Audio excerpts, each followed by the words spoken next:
Welcome to PM7 politics. Helmet వినియోగంపై AP high court మరోసారి స్పందించింది. హెల్మెట్ తప్పనిసరి చేస్తూ తాము ఇచ్చిన ఆదేశాలు ఎందుకు అమలు చేయటం లేదని పోలీసులను ప్రశ్నించింది. మోటార్ వాహనాల చట్ట నిబంధనలు సక్రమంగా అమలు కాకపోవడంపై హైకోర్టు మరోసారి ఆగ్రహం వ్యక్తం చేసింది. వాహనాన్ని నడిపే వ్యక్తే కాకుండా వెనక కూర్చున్న వారు కూడా హెల్మెట్ ధరించేలా చర్యలు తీసుకోవాలని పోలీసులకు స్పష్టం చేసింది. ఏపీలో హెల్మెట్ వినియోగంపై తామిచ్చిన ఆదేశాలు అమలు కాకపోవడంపైన హైకోర్టు సీరియస్ అయింది.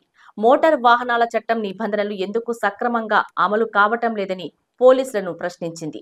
నిబంధనల అమలు విషయంలో హైకోర్టు ప్రధాన న్యాయమూర్తి జస్టిస్ ధీరజ్ సింగ్ ఠాకూర్ నేతృత్వంలోని ధర్మాసనం తాజా ఆదేశాలు ఇచ్చింది. నిబంధనలను ఉల్లంఘించే వారి విషయంలో పోలీసులు కఠినంగా ఉంటారనే సంకేతాలు వెళ్లేలా వ్యవహరించాలని నిర్దేశించింది. పోలీసులు రోడ్లపై నిలబడి నిబంధనలు ఉల్లంఘించే వాహనదారులపై చలాన్లు విధించి అక్కడికక్కడే వసూలు చేస్తే 2 నెలల్లో గణనీయమైన మార్పు వస్తుందని అభిప్రాయపడింది. ఇక వాహనాలు నడుపుతున్న వారిలో 99% మంది హెల్మెట్ లేకుండానే డ్రైవింగ్ చేస్తున్నారని వ్యాఖ్యానించింది.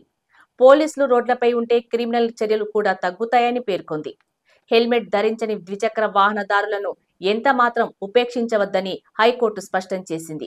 వాహనాన్ని నడిపే వ్యక్తి కాకుండా వెనుక కూర్చున్న వారు కూడా హెల్మెట్ ధరించేలా చర్యలు తీసుకోవాలని హైకోర్టు పోలీసులకు తేల్చి చెప్పింది. నిర్దిష్ట గడువులోగా చల్లాలను చెల్లించని వారిని వాహనాలను ఎందుకు సీజ్ చేయడం లేదని ఆగ్రహం వ్యక్తం చేసింది. చట్టంలోని సెక్షన్ 206 ప్రకారం వాహనదారుల లైసెన్స్లను ఎందుకు రద్దు చేయటం లేదని నిలదీసింది. ఈ ఏడాది జూన్ నుండి సెప్టెంబర్ వరకు 667 మంది హెల్మెట్ ధరించని కారణంగా చనిపోయారని పేర్కొంది.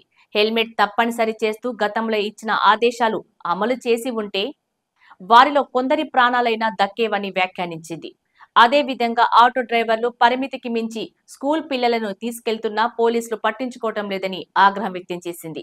తమ ఆదేశాలను తేలిగ్గా తీసుకోవద్దని స్పష్టం చేసింది. విచారణను 3 వారాలకు వాయిదా వేసింది.